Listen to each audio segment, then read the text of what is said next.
One of the big questions I get about e-learning development is how long does it take to create a course, or how much does it cost? Well, asking how long it takes to create an e-learning course is a lot like asking how long is a piece of string. Well, it depends. You can have long string, you can have short string. I could create a course in 40 hours. It would be either really short or really bad. I could spend 700 hours, but that could be overkill, or maybe it's fabulous.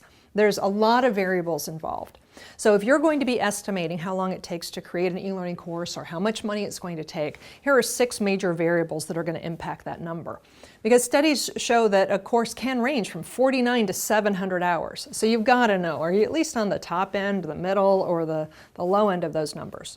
So number 1 would be the condition of the content. So if all of the content is in a subject matter expert's head, and that subject matter expert is in high demand and traveling a lot, well, it's going to take a lot longer to create that content than if you already have some existing materials. What if you have 5 subject matter experts? Well, that's going to take longer, especially if they don't agree. So the condition of your content will matter.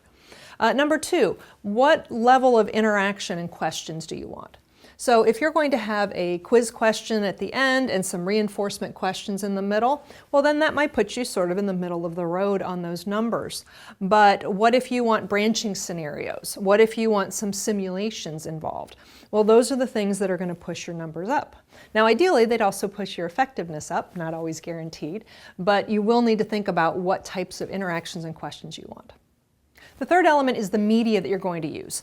If you have audio, you have video, custom illustrations, you're going to include characters. Each of those characters have a different voice. Those are the things that are going to move you to a more expensive cost or a longer timeline. Whereas if you keep things a little bit simpler, maybe you don't have audio or you use it here and there, and maybe you already have a lot of the illustrations, well, that's going to make your numbers a little bit lower. Number 4, do you have any special programming or technical needs? So for example, do you want a randomized bank of questions? Do you need to have it work on 8 different browsers and 5 different mobile devices and it has to be tested on all of them? Are you going to be using any gaming mechanics? Do you need to make the course accessible to people with disabilities?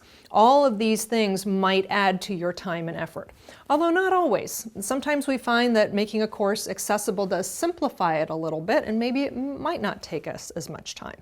It really depends. You really need to think about the review cycles. That's item number 5. I have found that that can be the biggest variable between whether something is 100 hours of work or 200 hours of work. And so it's really important to know up front how many people are going to review it. How often are they going to review it? How long are you going to give them to review it? At what point in the project are they going to review it? Because if there's a change in a storyboard, it's not that hard. You know, if you have maybe a missing word, that's a 2-minute change in a storyboard. That same change in an online draft could be half an hour. The 6th item you need to think about is the experience of your team. And so if you've got a newer team, those courses are going to take you longer. If you've got a well-oiled machine, you might be able to put them out faster. Or it could also be a dollar issue. So if you have new people, maybe they'll take a little bit longer, but you're not paying them as much. Whereas maybe you have a contractor who's really good and really fast, but costs a little bit more. So experience of the team can sometimes send your numbers up and sometimes send your numbers down.